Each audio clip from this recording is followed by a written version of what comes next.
Hello there. We're reading some stories for Amber, who, if she was here with us, would be 1 year old today. So wishing you happy birthday, Amber, up in heaven.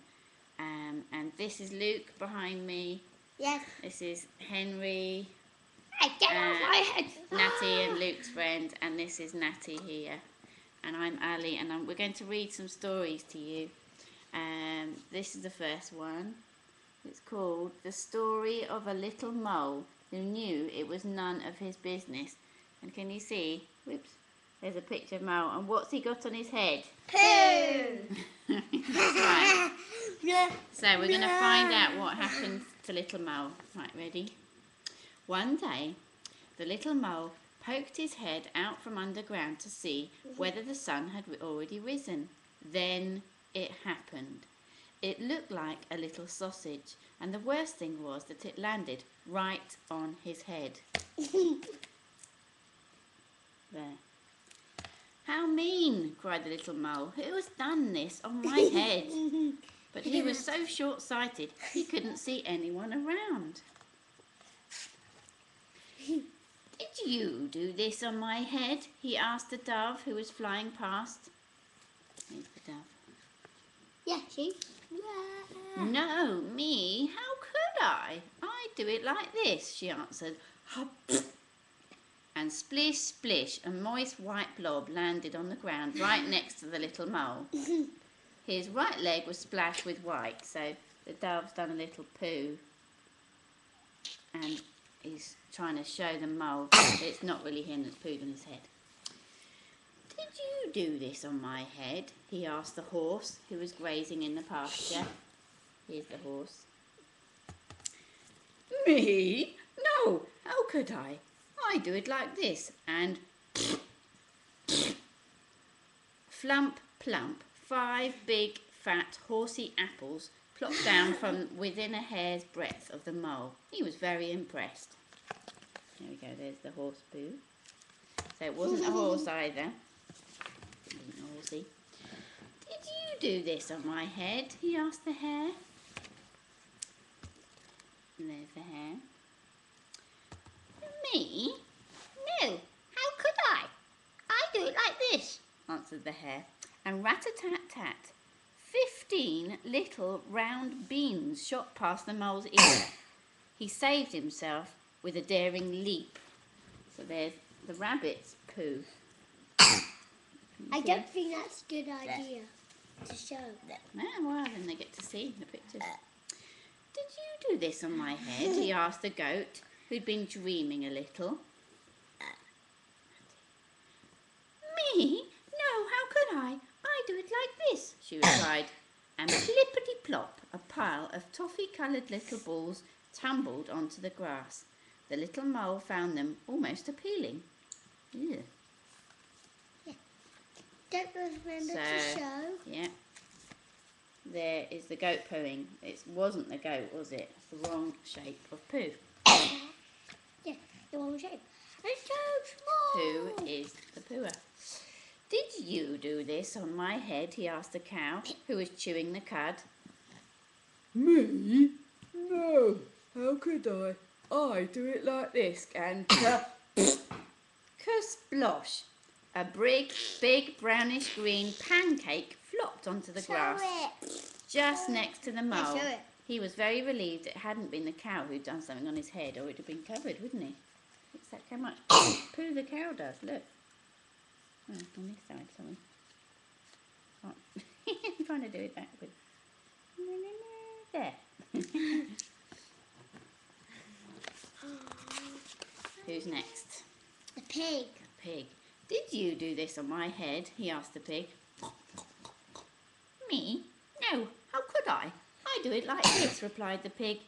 And ploppity-splat, a little soft brown pile fell onto the grass. The mole held his nose. Phooey.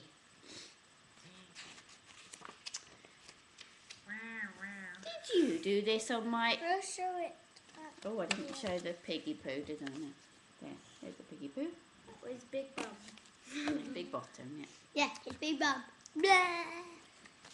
"Did you do this on my... He was going to ask again, but as he came closer, he saw only 2 big, fat, black flies, and they were eating. At last, someone who will be able to help me, he thought the mole.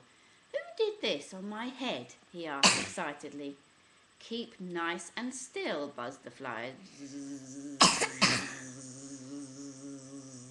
Show it. They were sniffing the poo. There was a short pause, and then it's clear to us that it was a dog. There's the flies. Hey, get off. Smelling the poo. They ate the poo off.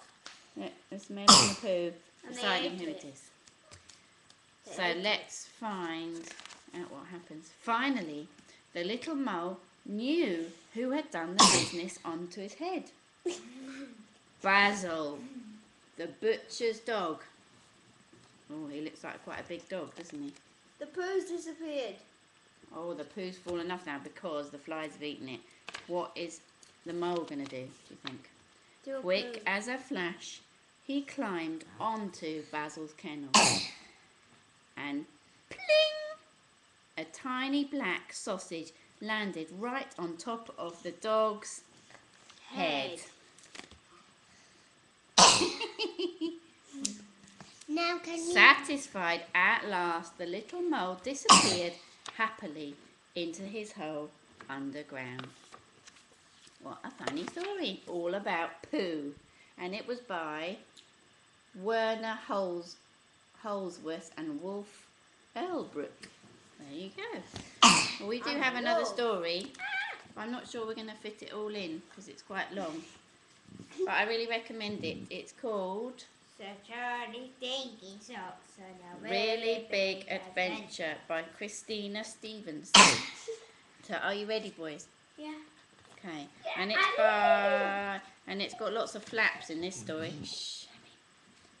Once upon a time, there was a deep, dark forest where monstrous trees groaned, terrible beasties moaned, and wiggly woos waited to tickle your toes. Do you want to see the wiggly woos?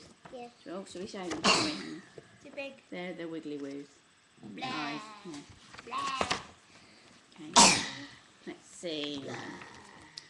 In the middle of the forest, surrounded by thorny bushes, there stood a tall, tall tower with a pointy roof. At the bottom of the tower was a big wooden door.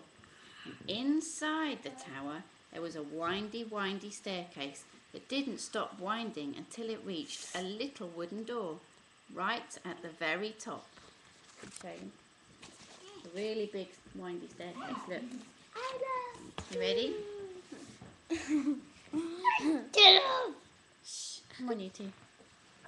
And what was behind that little wooden door? I Well, don't nobody knew because nobody ever went there. Yeah, we don't.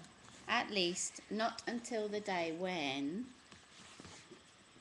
a bold, brave knight, Sir Charlie Stinky Socks, and his fearful, fearless cat, Envelope, decided that the time had come for a really big adventure.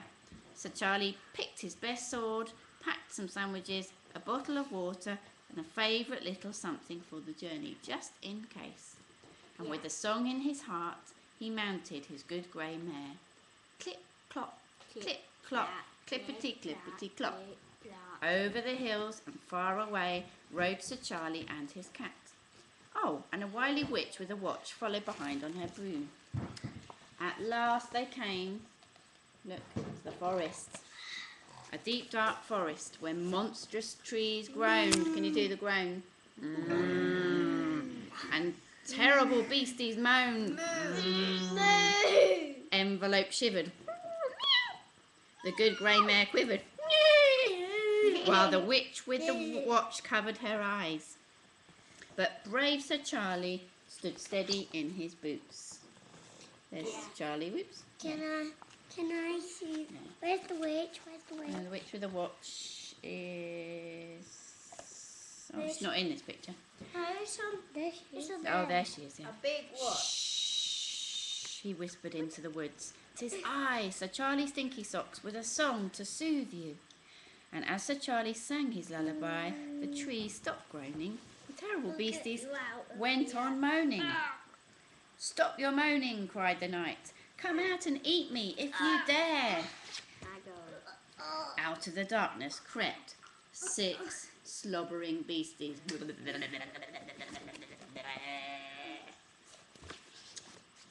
That fearless cat Envelope scarpered. The good grey mare fled. Clip-clop, clip-clop, clip-clop. And even the wily witch with the watch trembled behind a tree. But bold Sir Charlie did not turn, brave Sir Charlie did not run. Instead, he drew his trusty sword and did what any good knight would do. You know what he did?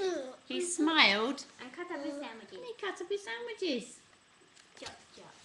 The beasties stood and stared. They were hideous, hairy creatures, but indeed they were more scared of Charlie Stinky Socks than he was of them. Charlie fed the beasties, and the beasties stopped moaning, and the wily witch with a watch looked on with a grin and checked the time. But this was no way to end a really big adventure. So Sir Charlie Stinky Socks rescued his cat, Natty, rallied his good grey mare, and set off once again, never minding the wiggly woos who waited in the grass, or the 6 not so terrible beasties who followed him. The forest grew thicker, and the bushes became thorny. Luckily for Envelope and the good grey mare that Sir Charlie Stinky Socks led the way with his trusty sword. We've got to do this sound now. Whooshity thwack, whooshity thwack, whooshity choppity choppity chop. It was thirsty work for the bold brave knight. How glad he was to have a big bottle of water by his side. And then at last they came to a clearing in the trees, where the sun threw down its pale yellow light onto a tall, tall tower with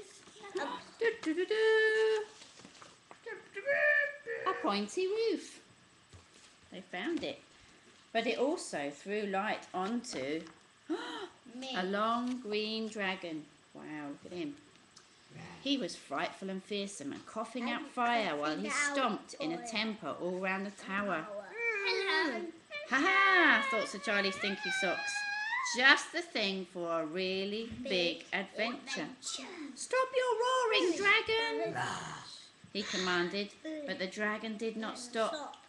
He went out coughing out fire, he went on belching out smoke, and now his eyes were fixed firmly on Sir Charlie Stinky Socks. Was this the end of the line for the bold brave knight? Oh my. Envelope didn't hang around to find out. And neither did the good grey mare. Only a worried and wily witch and a couple of wiggly woos watched. But bold Sir Charlie didn't flinch. Brave Sir Charlie did not flicker.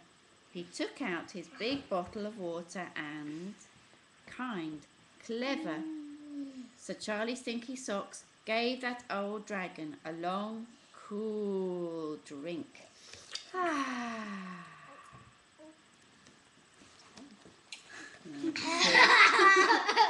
Natty's drinking as well. He's having a long, cool drink. Yeah. Now you've stopped coughing, said the knight to the long green dragon. Tell me what's at the top of his tower. What's at the top of the tower? The dragon looked up. The dragon looked at Sir Charlie. The dragon scratched his scaly head and said, "My dear old thing, I haven't a clue. It's not a dragon's place to ask, you know, it's just a do." "Then why don't we find out?" said Sir Charlie with a grin. The wily witch took one last look at her watch, jumped for joy, and flew off on her broom as Sir Charlie pushed open the big wooden door. Up the windy staircase marched Sir Charlie Stinky Socks.